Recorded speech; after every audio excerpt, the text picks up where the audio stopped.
आप सबको जय मसीह की। Praise the Lord. मैं पास्टर अमित चौहान और आज हम बात करेंगे प्रेयर के बारे में। जैसे कि हमारा रेगुलर शेड्यूल होता है प्रेयर का, आज के दिन उसी के बारे में हम बात करेंगे और उम्मीद करता हूं कि आप लोग आज सब बहुत अच्छे से होंगे। हम लोग जैसे कि बात कर रहे हैं कि प्रेयर करना क्यों ज़रूरी है, प्रेयर से हमें क्या लाभ होते हैं और दूसरों के लिए प्रेयर क्यों करना ज़रूरी है ना। प्रेयर के मायने हम जानेंगे आज के वचनों से।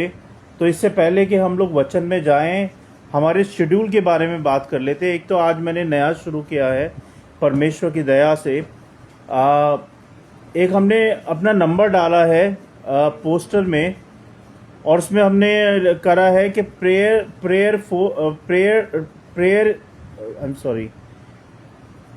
Call for prayer 24/7।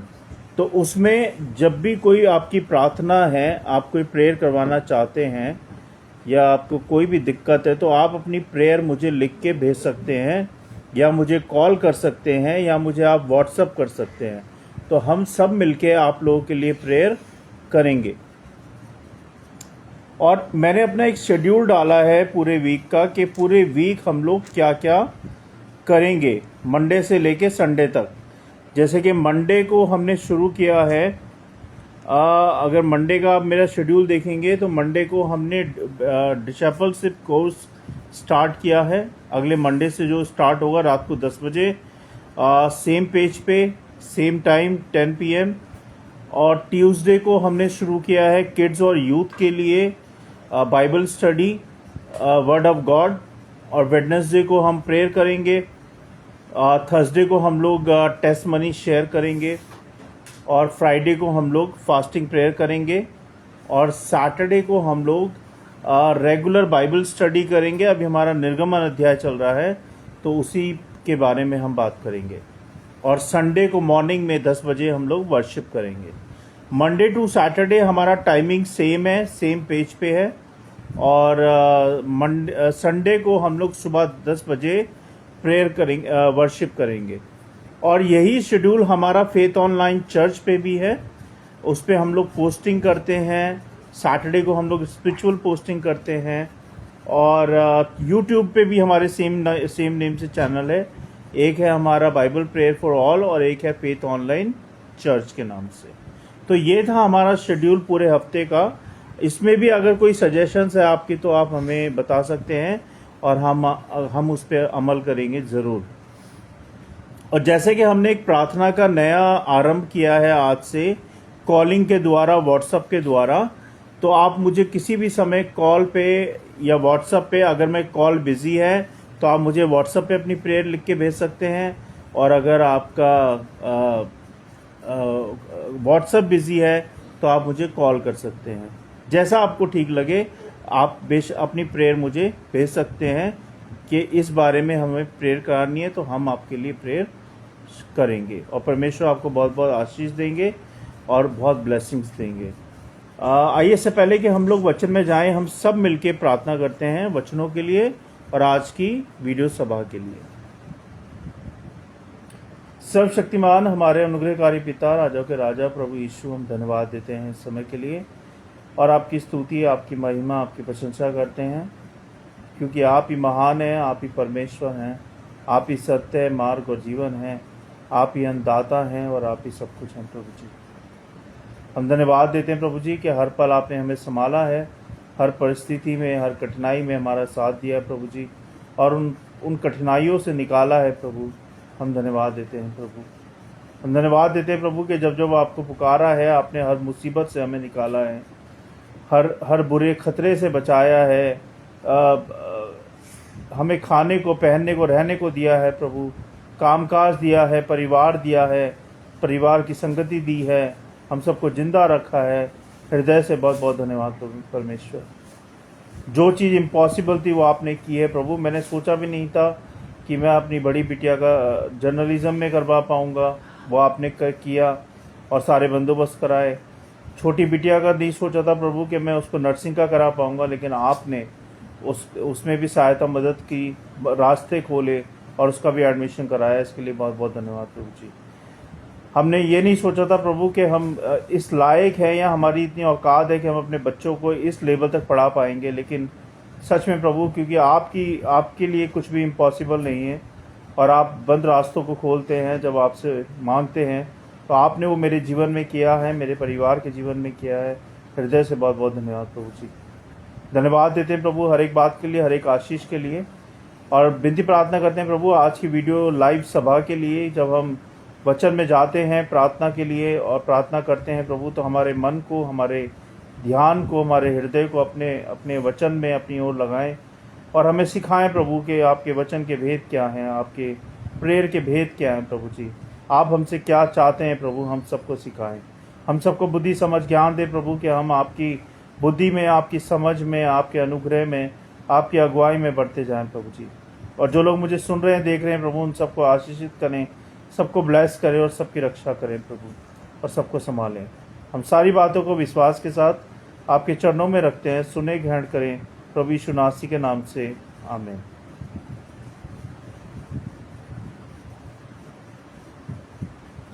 तो जैसे कि हम बात कर रहे हैं प्रार्थना के बारे में, है ना। प्रार्थना केवल एक धार्मिक परंपरा नहीं है, है ना प्रियो, ये मसीह जीवन का आधार है। जैसे कि शरीर को सांस की जरूरत होती है, ऐसे ही जीवन को भी प्रार्थना की जरूरत होती है। जिस प्रकार शरीर बिना सांस के जीवित नहीं रह सकता, वैसे ही आत्मिक जीवन बिना प्रार्थना के जीवित और फलदायी नहीं रह सकते। मैं फिर से रिपीट करूंगा, प्रार्थना केवल धार्मिक परंपरा नहीं है, ये मसीह जीवन का सांस है। जिस प्रकार शरीर बिना सांस के जीवित नहीं रह सकता, वैसे ही आत्मिक जीवन बिना प्रार्थना के जीवित और फलदायी नहीं रह सकता। प्रार्थना का महत्व इस बात में है कि यह हमें परमेश्वर से जोड़ता है ना। परमेश्वर से हमारे रिश्तों को मजबूत करता है। परमेश्वर के साथ हमें प्रार्थना संगति देती है, हमारे हृदय को बदलती है प्रार्थना, और हर परिस्थिति में परमेश्वर की शक्ति को प्रकट करती है प्रार्थना, है ना। दूसरी बात, बाइबल हमें क्यों सिखाती है कि प्रार्थना ज़रूरी है हमारे जीवन के लिए। पहली बात, परमेश्वर के साथ संगति का ये माध्यम होता है। जब हम प्रार्थना करते हैं तो परमेश्वर के साथ ये संगति का माध्यम होता है प्रार्थना करना। यीशु स्वयं लगातार प्रार्थना करते थे। मरकुस 1 अध्याय 35 पद में लिखा है और लूका 6 अध्याय 12 पद में लिखा है, और आप पढ़ लीजिएगा। हे लोगों, हर समय उस पर भरोसा रखो, अपने हृदय को उसके आगे उड़ेलो। भजन संहिता 62 अध्याय 8 पद में लिखा है। प्रार्थना का अर्थ है हमारे हृदय से बातें करना स्वर्गीय पिता के साथ। प्रार्थना का अर्थ है हमारे हृदय से बातें करना स्वर्गीय पिता के साथ। हमारी निर्भरता प्रकट करने का मार्ग है। हमारी निर्भरता प्रकट करने का मार्ग है। हमारा प्रतिदिन का आहार आज हमें दे। मत्ती 6 अध्याय 11 पद में लिखा है कि हमें रोज की रोटी आज हमें दे। प्रार्थना हमें याद दिलाती है कि हमारी रोज की जरूरतें परमेश्वर से पूरी होती हैं। प्रार्थना हमें याद दिलाती है कि हमारी रोज की जरूरतें परमेश्वर से पूरी होती हैं। तो इसीलिए हमें परमेश्वर से प्रार्थना करना बहुत अति आवश्यक है। तीसरी बात, शक्ति और चंगाई पाने का साधन प्रार्थना है। धर्मी जन की प्रार्थना का प्रभाव बहुत होता है।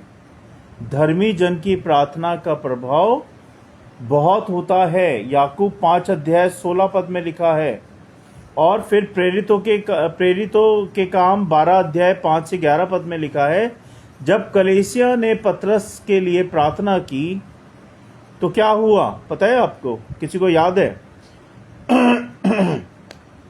जब कलीसिया ने पतरस के लिए प्रार्थना की तो स्वर्गदूत ने उसे जेल से छुड़ाया। प्रेरितों के काम 12 अध्याय 5 से 11 पद में लिखा है, आप पढ़ लीजिएगा। पापों से शुद्धि और आत्मिक का नवीकरण होता है प्रार्थना के द्वारा। यदि हम अपने पापों को मान लें, यदि हम अपने पापों को मान लें तो वह हमें क्षमा करने और सब अधर्म से शुद्ध करने में सच्चा और धर्मी है। 1 यूहन्ना 1 से 9 पद में लिखा है, प्रार्थना हमें आत्मिक रूप से ताजा भी करता है और परमेश्वर के साथ हमारे संबंधों को मजबूत भी करता है। तो इसीलिए प्रार्थना हमें करना बहुत बहुत जरूरी है। 5वीं बात, मार्गदर्शन और बुद्धि पाने का साधन। याकूब 1 अध्याय 5 पद में लिखा है, यदि तुम में से किसी को बुद्धि की घटी हो तो वह परमेश्वर से मांगे। जब जीवन के छोटे बड़े निर्णय जब आप लेते हो, चाहे वो आपके घर के हों, चाहे बाहर के हों, चाहे परिवार के हों, चाहे रिलेटिव्स के हों, अगर आपके हाथ में वो निर्णय लेने का कंट्रोल है और आपको वो निर्णय लेने हैं, तो प्रार्थना के द्वारा आप परमेश्वर से दिशा मांग सकते हो, परमिशन मांग सकते हो, उनके सामने अपने निर्णय रख सकते हो कि परमेश्वर मैं ये करने जा रहा हूँ या करने जा रही हूँ, मुझे समझ नहीं आ रहा है या समझ नहीं आता है, कृपया करके मेरी सहायता करें। प्रार्थना में आप ये बातें रख सकते हो जब आप निर्णय लेने में असमर्थ हो, आपको नहीं समझ में आ रहा है कि आपको क्या निर्णय लेना है इस परिस्थिति का या इस काम का या इस प्रोडक्ट का या इस चीज़ का, तो आपको उस समय क्या करना है, परमेश्वर पिता के सामने उस बात को रखना है और परमेश्वर आपको सहायता करेंगे उस निर्णय को लेने में। समझ गया?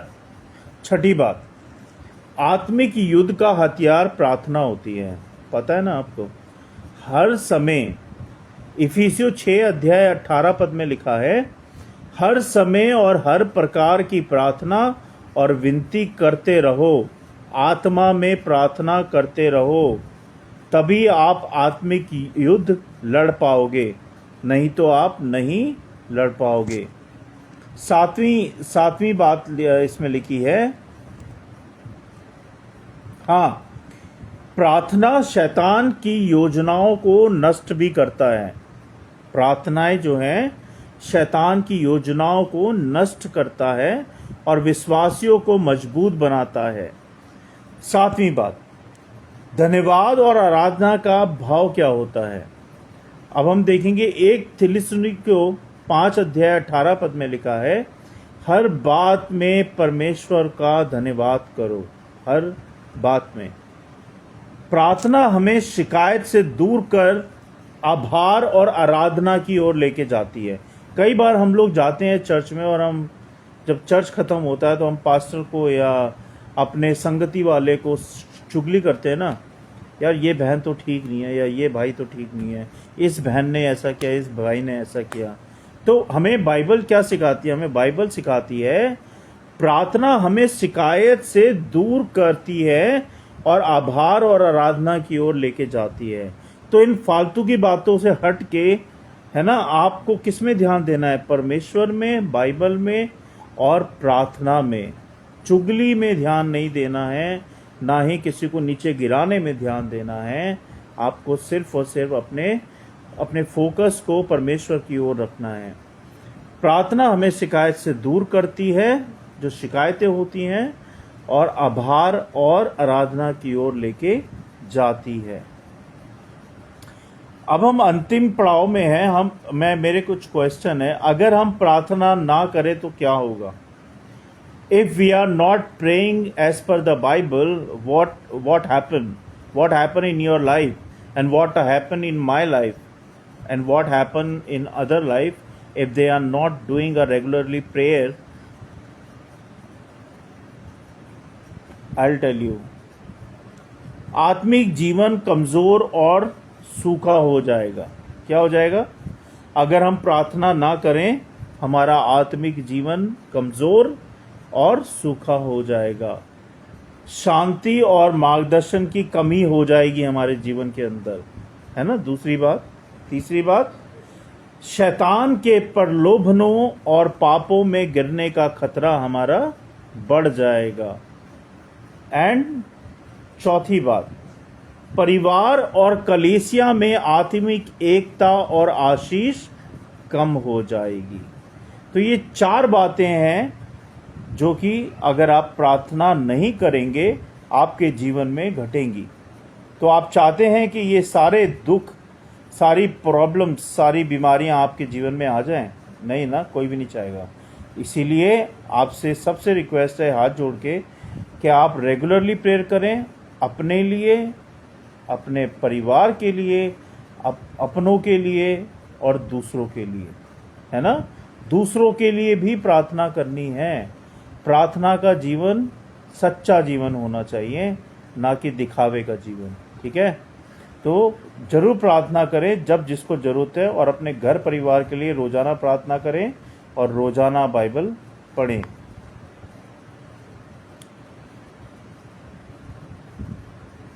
प्रार्थना जरूरी है क्योंकि यह केवल हमारे लाभ के लिए नहीं बल्कि परमेश्वर के साथ गहरे संबंध के लिए भी है ना।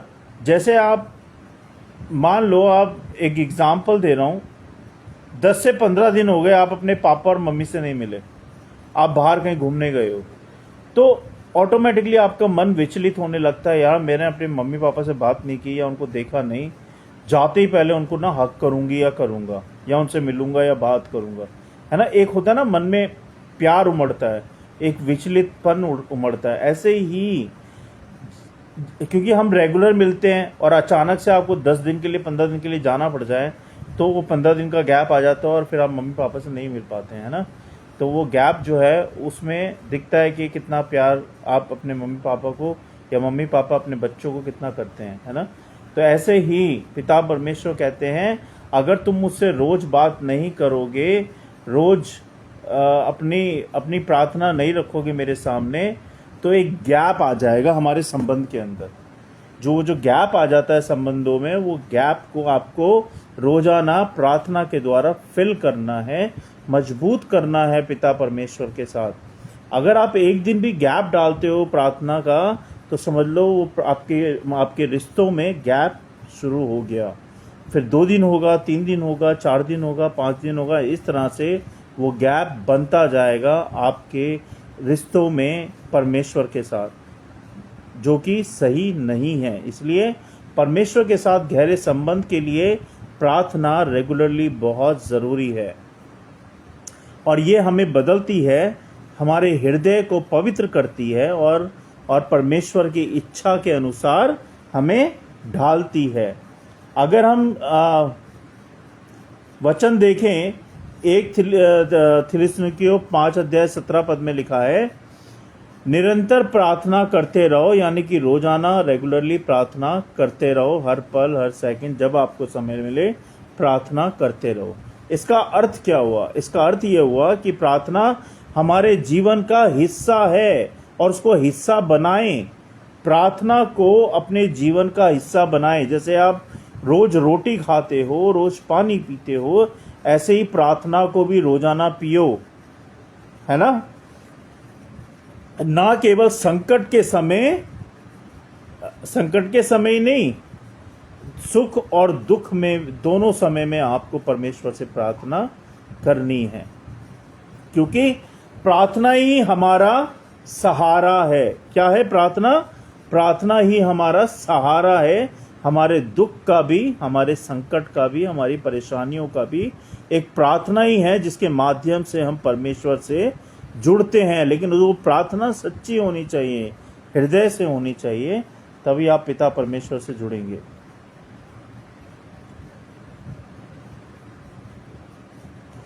अब मैं आपको कुछ 6 स्टेप्स बता रहा हूं, उस पर ध्यान दीजिएगा। अगर आपके पास राइटिंग बुक है, if you have a writing book please note it down.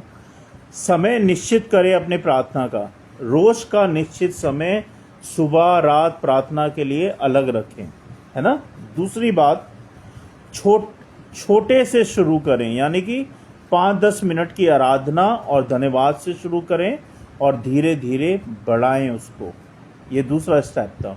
तीसरा, एक प्रार्थना की डायरी रखें, क्योंकि कई बार होता है आपके पड़ोसी ने बोल दिया प्रार्थना करने के लिए, आपके दोस्त ने बोल दिया, या आपके किसी फैमिली मेंबर ने बोल दिया कि भैया हमारे लिए प्रार्थना करते ना, तो आपको याद कैसे रहेगा, है ना। तो एक डायरी में नोट डाउन करें और ज़रूर उनके लिए, उनके विषयों के लिए और उनके लिए प्रार्थना करें।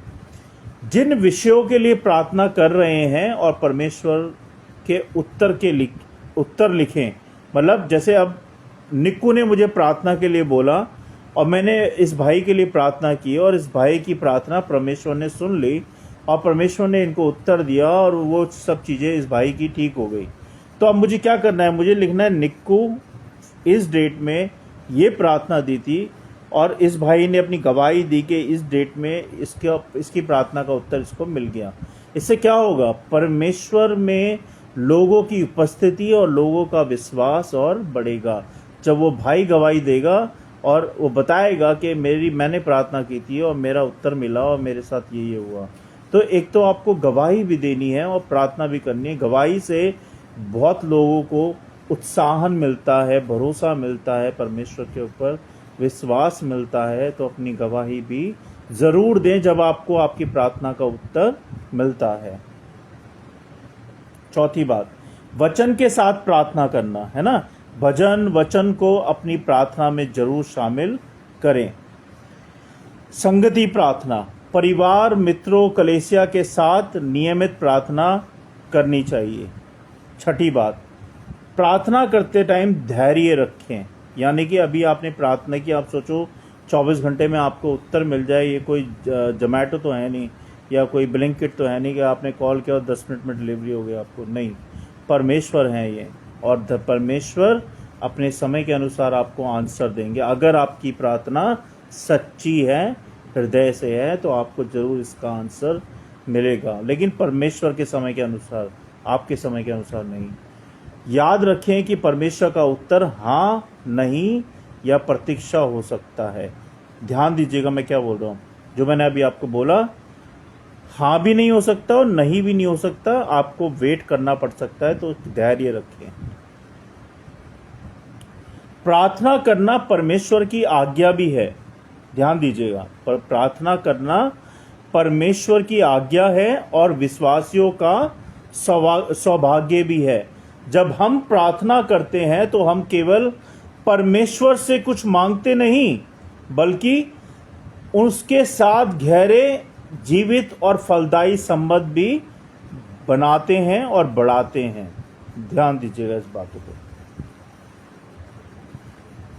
मैं आपको एक पोयम सुनाता हूं जो कि परमेश्वर के ऊपर है। I hope you like it. तेरा प्रेम असीमित है, तेरी दया अनमोल है, तेरे बिना सब कुछ शून्य है, तेरे संग जीवन गोल है। क्रूस पर बहाया तूने लहू, मेरे लिए तूने सब सहा। यीशु मेरा उद्धार करता, तेरे जैसा ना कोई रहा। हालेलुया, है ना। और एक मैं स्टोरी सुनाऊंगा आपको छोटी सी और फिर ख़त्म करूंगा, है ना। ध्यान से सुनिएगा, बहुत बहुत इंटरेस्टिंग स्टोरी है और सच्ची स्टोरी है। This is a true story about the prayer, what I am talking about right now. एक परिवार की कहानी है ये, और ये गांव से शुरू होती है। एक गांव में एक मसीह परिवार रहता था, पिता, माता और 2 बच्चे। ये परिवार साधारण था, यानी कि नॉर्मल था, पर विश्वास में बहुत दृढ़ था। उनकी इनकम बहुत कम थी, इतनी आय नहीं थी उनकी, और कई बार रोटी तक का उनको प्रॉब्लम होता था। वो तीनों टाइम की रोटी नहीं जुटा पाते थे और खा नहीं पाते थे, और बहुत ही कठिन समय उनका चल रहा था उस समय। एक दिन अचानक पिता बीमार पड़ जाता है, काम बंद हो गया, है ना। जब पापा बीमार पड़ गया तो काम पे जाएगा कौन, तो काम बंद हो जाता है और घर में खाने के लिए भी कुछ नहीं बचता। माँ और बच्चे बहुत परेशान होते हैं, चारों ओर से निराशा होती है। तब वो प्रार्थना का निर्णय लेते हैं। क्या करते हैं? प्रार्थना का निर्णय लेते हैं। माँ ने बाइबल खोली और बच्चों को भजन संहिता 34 अध्याय 17 पद पढ़कर सुनाया और उसमें इस तरह से लिखा था, धर्मी लोग दुहाई देते हैं और यहोवा उनकी सुनता है और सब विपत्तियों से उनको छुड़ाता है। ये वचन सच्चा है कि नहीं सच्चा? मेरे जीवन में तो इस वचन ने बहुत काम किया है। आई होप कि आपके जीवन में भी ये काम करे। आगे क्या होता है, आगे सुनिए।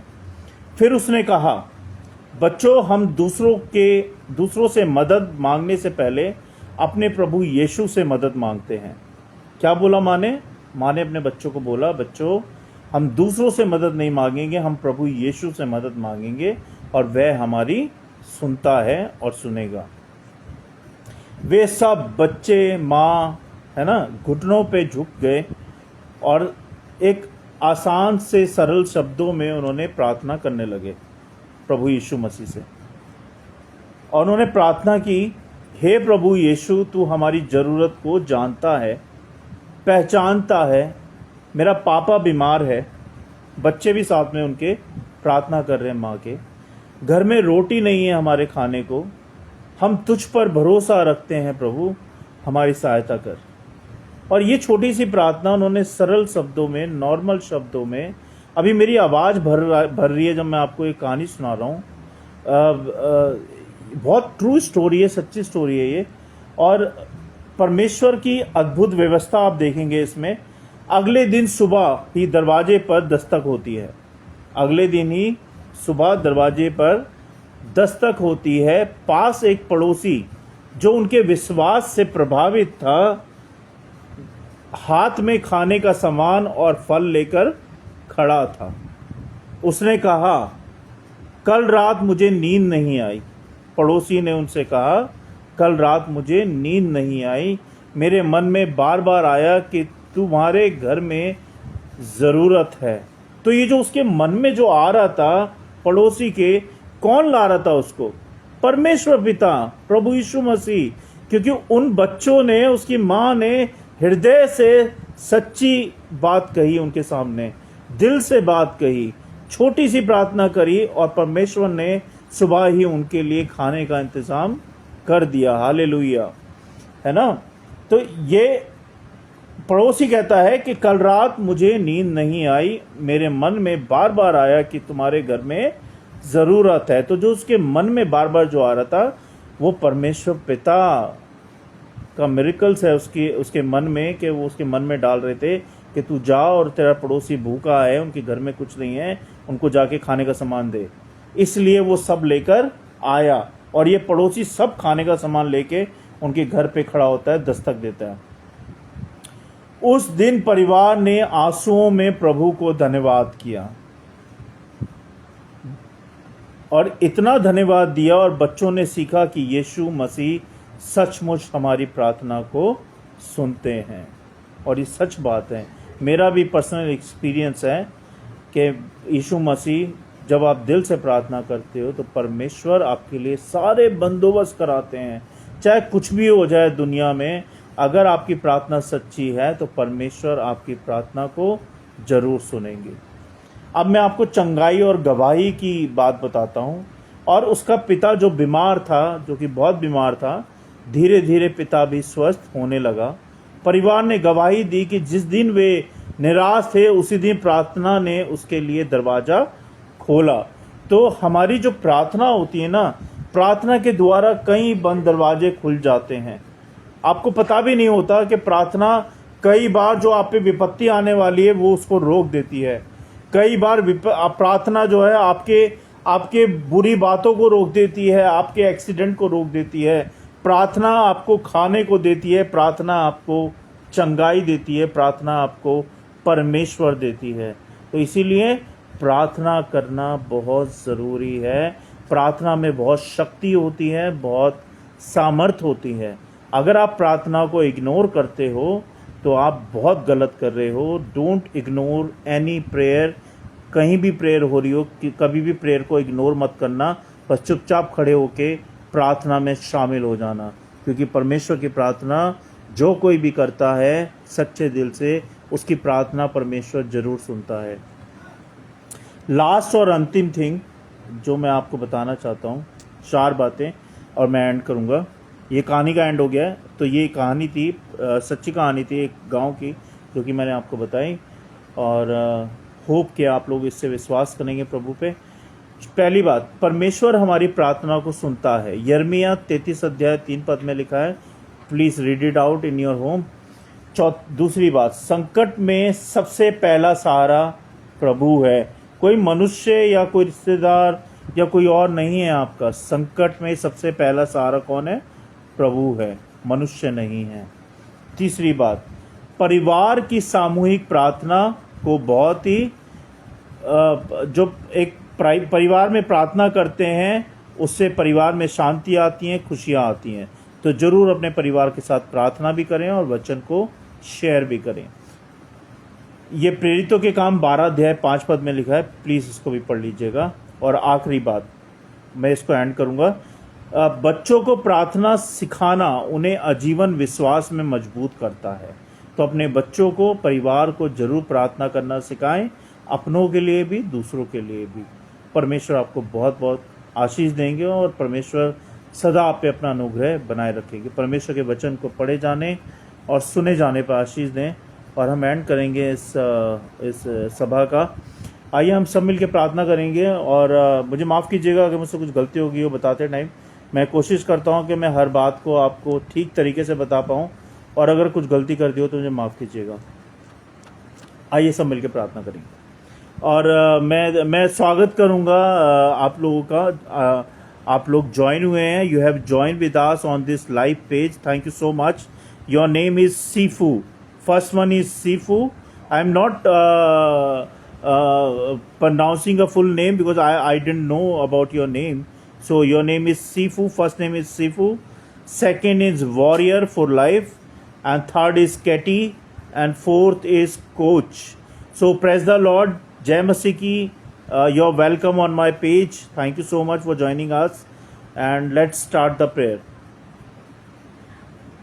हे परमेश्वर पिता, हम धन्यवाद देते हैं। हम धन्यवाद देते हैं प्रभु इस स्टोरी के लिए, जो कि सच्ची स्टोरी है प्रभु। आपने हमें बताया इस स्टोरी के द्वारा कि जब आपसे सच्चे दिल से प्रार्थना की जाती है तो आप हर प्रार्थना का उत्तर देते हैं और सुनते हैं और उसका बंदोबस्त कराते हैं प्रभु, क्योंकि आप सच्चे खुदा हैं। आप जैसा ना था, ना है, ना कोई होगा। आप परमेश्वरों के परमेश्वर हैं। आप पिता परमेश्वर हैं। आप प्रभु के प्रभु हैं। आप सर्वशक्तिमान हैं। आप महान हैं। हम धन्यवाद देते हैं प्रभु कि आपने मुझे चुना, हमारे परिवार को चुना, हम सबको चुना। हम धन्यवाद देते हैं। और ना कि आप सिर्फ और सिर्फ आप हमारे ही परमेश्वर नहीं हैं, आप सबके परमेश्वर हैं। आप हमारे सब कुछ हैं प्रभु। आप ही हमारी दुनिया हैं। आप ही हमारे अन्नदाता हैं। आप ही हमारे सृष्टि के रचयिता हैं। और आप ही हमारे घर के, परिवार के, हमारे कामकाजों के, हमारी दुनिया के परमेश्वर हैं प्रभु जी। हम धन्यवाद देते हैं प्रभु इन वचनों के लिए कि आपने हमें सिखाया कि सच्ची प्रार्थना बंद दरवाजे खोल देती है प्रभु जी। हमें भी सच्ची प्रार्थना करना सिखा प्रभु। हमारे अंदर से झूठ निकाल, हमारे अंदर से पाप निकाल प्रभु, हमारे अंदर से बुराइयां निकाल प्रभु जी।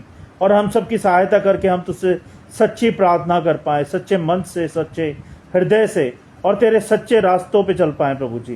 क्योंकि हम तो धोखाधड़ी वाले लोग हैं, हम तो झूठ बोलने वाले लोग हैं प्रभु। हम सब से झूठ निकाल, हम सब से धोखे निकाल, हम सब में से मक्कारियां निकाल प्रभु। हम सब में से वो सब बातें निकाल जो तेरी इच्छा के अनुसार नहीं है प्रभु जी।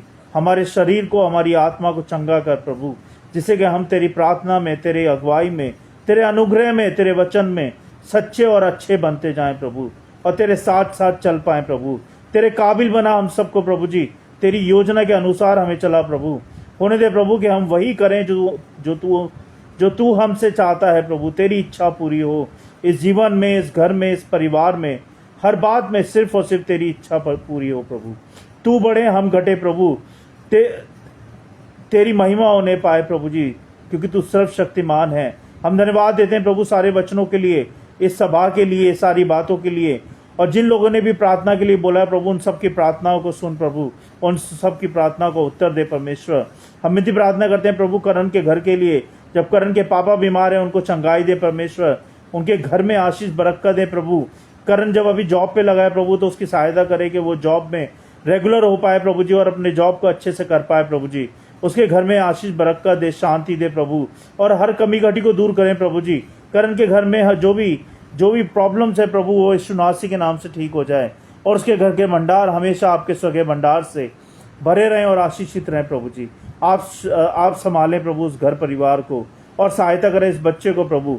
जब ये बच्चा सिंगिंग करता है प्रभु, इसकी सिंगिंग में अगुवाई करें प्रभु जी, और इसकी सहायता करें कि ये जल्द से जल्द एक इनकम जनरेट कर पाए, जिससे कि इसकी इनकम से इसके परिवार को सहायता मिल पाए और पालन पोषण हो पाए, और इसके पापा को भी हेल्प मिल पाए प्रभु जी।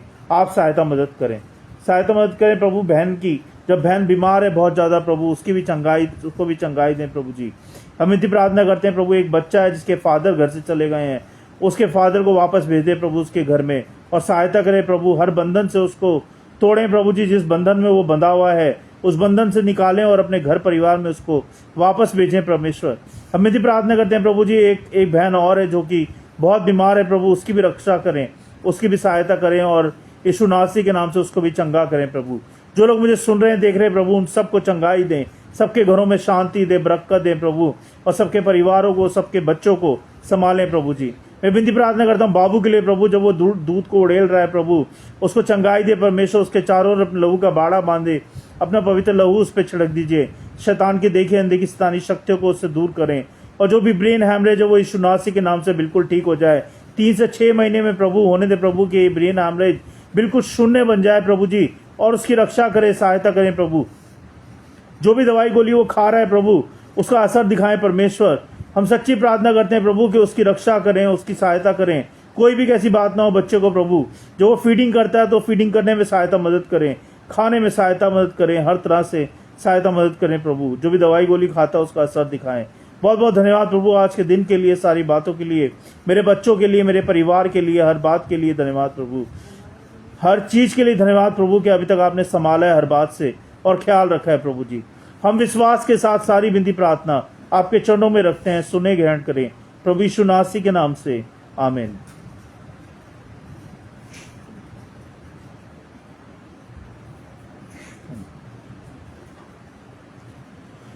सबको जय मसीह की, धन्यवाद, praise the Lord, thank you. आप सबके लिए धन्यवाद। जैसे कि मैंने आपको बताया कि आज से हमने अपना नंबर फ्लैश करना शुरू किया है प्रार्थना के लिए। तो आपकी कोई प्रार्थना हो तो मुझे व्हाट्सएप पे और कॉल करके आप बता सकते हैं। If you have any prayer please let me know on my number. My mobile number is 8595259016। It is a Indian number. You need to put +91 before dialing the number. That is my prayer number, and you can text me, or you can give me a comments if you have anything, any problem, any prayer. Please let me know. We can pray for you.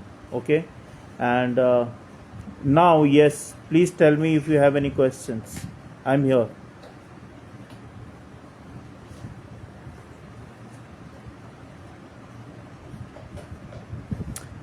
Brother Sifu,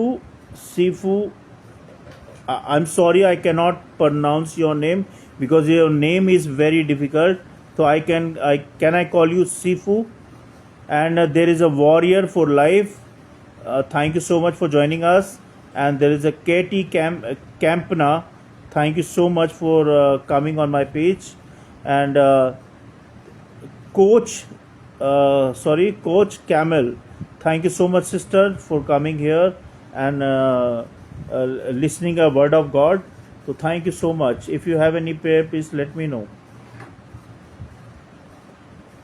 And one more thing, we are going to see as we are doing online. We have 2 pages. One is Bible Prayer for All, and second is Faith Online Church. There is a 2 page of Instagram and same name of the channel in YouTube. So anywhere you can connect it with us, and we are trying to build up a church in our area, and we are looking forward for a support from everyone. So if you have true feeling, true heart, and you think that you should help us for a fund, for a support, please let me know, because we don't have a church right now. We have only online church on Instagram and as well as YouTube. So we are doing a prayer also for our church. So please pray also for us and for our church also.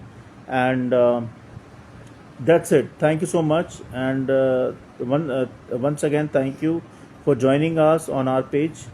And yeah, please, thank you. Please, sister, tell me.